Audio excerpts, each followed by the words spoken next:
Hey, what's up, lightboltjoe here. Today we're going to discuss the 1998 cult classic film Small Soldiers. Hour 50 minutes long. Absolutely incredible in regards to pop culture. It's still referenced all these years later. Everybody still talks about the toys all these years later. I think there was like a very brief animated series after the fact. I don't even know what channel it was on. But I had some of the toys, not all the toys. I had some of the toys. I'm now on a quest to get some more of the toys to relive the happiness of youth when I was 8 years old watching this. My brother was 6 years old when we watched this. I remember the Burger King toy line. It's 12 toys.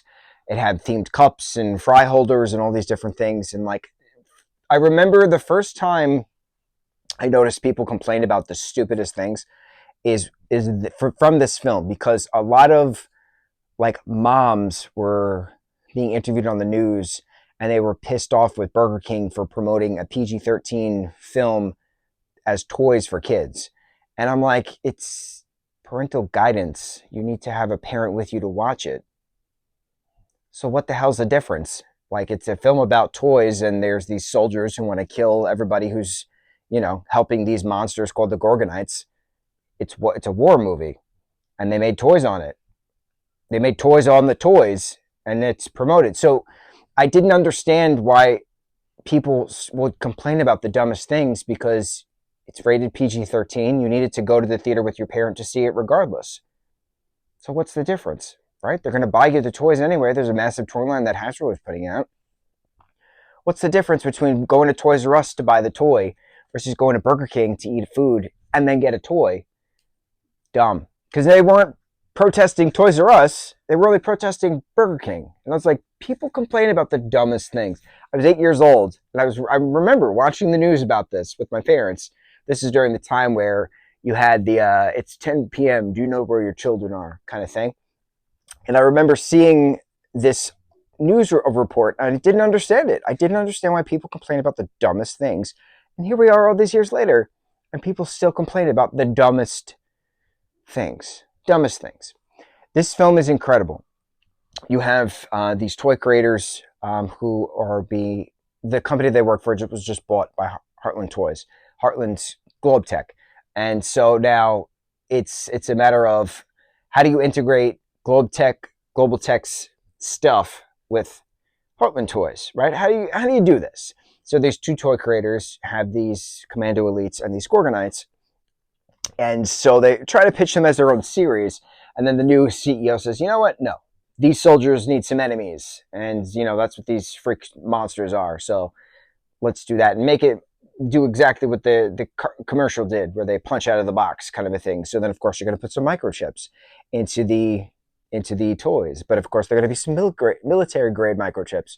And then all hell breaks loose, because then you're creating these AI machines as toys, purchasing price point at $79.99, which would be, I couldn't even fathom if it was $79.99 in 1998. What is that buying equivalent to 2025? There's a calculator, actually. There's an inflation calculator. I am going to look that up.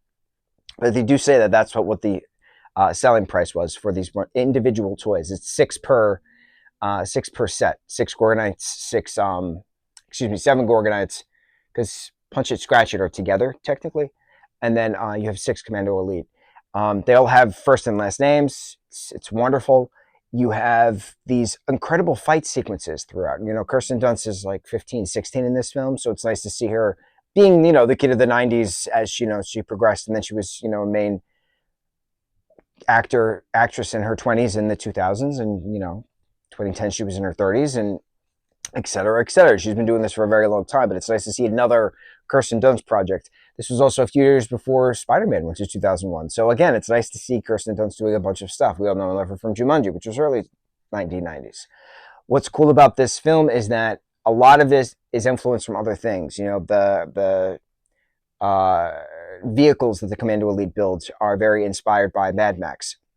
You have the different Gwendy dolls, which are a play on Barbie dolls. And you have, Frankenstein, Dr. Frankenstein's lab come into play. You have a lot of different aspects of Slam Fist being a nod to Quasimodo.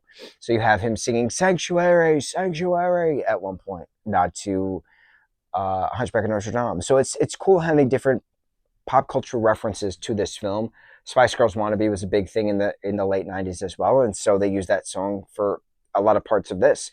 Led Zeppelin had a lot of songs in this in regards to the soundtrack, and they're very picky on what they do with their songs, who is allowed to use them when. So that's another cool thing about this. There's a lot of aspects of the Stan Winston uh, studio building the animatronics for this. You know, they just came off of 1996's Lost World Jurassic Park.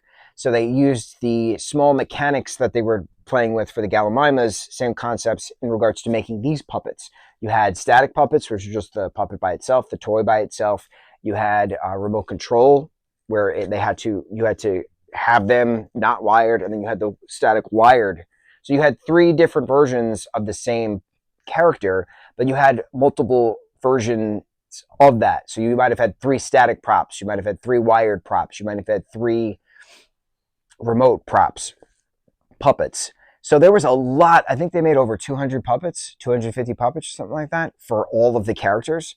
And you can tell why. It's a beautiful means of craftsmanship going into these puppets. I would love to see in some kind of museum, because I've seen them circulate on the internet here and there, like remaining puppets that are left. Those that are still in good condition. But I would love to see them in the actual form that they are, the 12-inch form that they are. I'm a sucker for collecting. I'm a sucker for toys. So this is a prime aspect of that. When you have practical effects in a film, Joe Dante is the director of this. He directed Gremlins and Gremlins 2. So Gizmo is used as a prop in a dumpster scene. The code name Gizmo was used as a password at one point. So there's a lot of nods to that as well. But I love seeing Joe's influence of Gremlins and Gremlins 2 play alongside Small Soldiers. It's that small, tiny puppeteering creature mixing in with the real world. How does that work? Gremlins and Gremlins 2 didn't have a lot of CGI to it. Small Soldiers had a lot more CGI to it. I think the ratio was 1/3 puppetry to 2/3 CGI, mixing it. But certain parts, if you're not paying attention all that well, you can't really tell what's the puppet, what's the computer, which is a cool thing. If you're watching it from a distance, you can just like do a quick passing kind of a thing. But then other things, of course, close up, you can tell, this is how a puppet moves. And then CGI is a little bit more fluid. So it's different.